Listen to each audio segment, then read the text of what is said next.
రేవంత్ రెడ్డి గారు మహిళలకు ఇచ్చిన హామీలు కొండంత హామీలు ఇచ్చి దాన్ని రవ్వంతా కూడా అమలు చేయకుండా రేవంత్ రెడ్డి గారి పేరుని రేవతి రెడ్డిగా మార్చుకుంటే బాగుంటది. అప్పుడే మీకు మహిళల్ని మోసం ఎలా చేశారా అనేది మీకు గుర్తొస్తుందని ఈ సందర్భంగా తెలియజేస్తున్నాను. రేవంత్ రెడ్డి గారు మహిళలకు ఇచ్చిన హామీలు కొండంత హామీలు ఇచ్చి దాన్ని రవ్వంతా కూడా అమలు చేయకుండా రేవంత్ రెడ్డి గారి పేరుని రేవతి రెడ్డిగా మార్చుకుంటే బాగుంటది. అప్పుడే మీకు మహిళల్ని మోసం ఎలా చేశారా అనేది మీకు గుర్తొస్తుందని ఈ సందర్భంగా తెలియజేస్తున్నాను.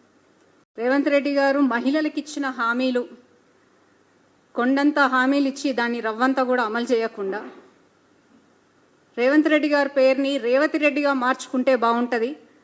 అప్పుడే మీకు మహిళల్ని మోసం ఎలా చేశారా అనేది మీకు గుర్తొస్తుందని ఈ సందర్భంగా తెలియజేస్తున్నాను. రేవంత్ రెడ్డి గారు మహిళలకు ఇచ్చిన హామీలు కొండంత హామీలు ఇచ్చి దాన్ని రవ్వంతా కూడా అమలు చేయకుండా రేవంత్ రెడ్డి గారి పేరుని రేవతి రెడ్డిగా మార్చుకుంటే బాగుంటది.